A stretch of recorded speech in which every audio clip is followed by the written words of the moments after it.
I'm a little taken aback there with the one statement about this should not deal with economics or any kind of humanitarian issue. I see a divided community right here, and I think it needs to cover a few of those things. I have three short things I want to cover. One is the health, and certainly the health is our most important issue. But we're also coming at this at a humanitarian way. We know that there are many folks in this community deeply disturbed over the possible consequences of this, maybe to their very way of life. We don't know that. Many of you have shallow wells that are being used. The idea that runoff would not be an issue borders on irresponsibility. Our creeks and rivers are constantly being threatened. Our small dairies did not pose the same kind of problems that the large dairies will pose. Logic dictates this. North Dakota was given an indigenous amount of common sense. Common sense says that 2 large feedlots to the north, 2 miles to the north, and 1 large dairy to the south is not common sense.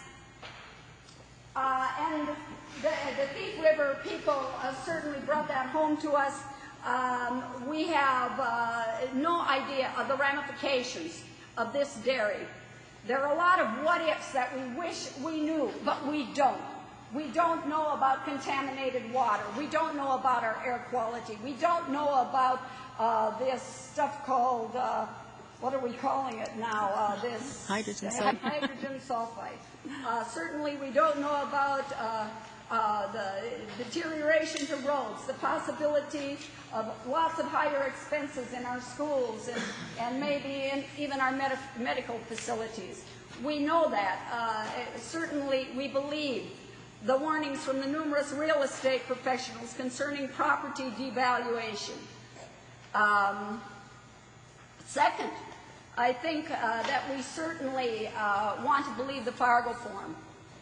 The article on Wednesday, April 30th from Pew Charitable Trust and the Johns Hopkins Bloomberg School of Public Health said, report terms, factory farms, risk to health. Exact words from the report. Agriculture must move away from its focus on large industrial farms to reverse environmental and human health problems.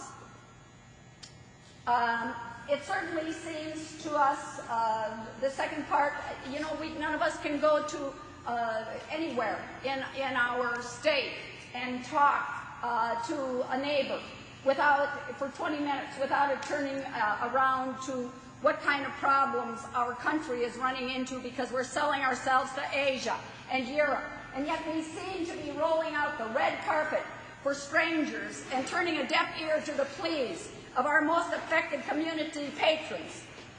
We hope this could be a win-win situation for all of us. Instead, it's turned into a bitter attack and divisive strategy that has now become. And I can see some of you sitting there and snickering, and yet we can't walk down the street and greet each other anymore because of this.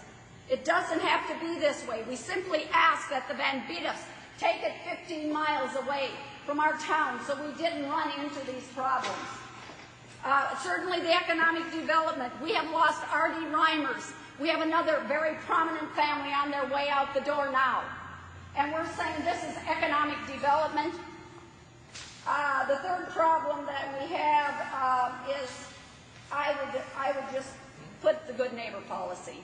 Good neighbor policy. Come on, guys. I want to be a good neighbor to all of you. I don't want this kind of divisiveness. In the editorial I wrote, I simply asked if the BeDafs wanted to be good neighbors, why will they not be amenable to other locations farther from our limits? You know, I did get an answer on that. I did get an answer. The answer was, it's legal. But folks, so is burning the American flag and aborting babies legal. That doesn't make it right. We have some warnings to heed from our neighbors to the north. We have some warnings to heed from all of the people that are being affected by this. And we just seem to be turning a deaf ear for whatever reason. if we want to be good neighbors, if we want to work this out and everybody go back to where we were before, we need to work together on this. Folks, I will not be one of them that will sell my neighbor for 40 pieces of silver.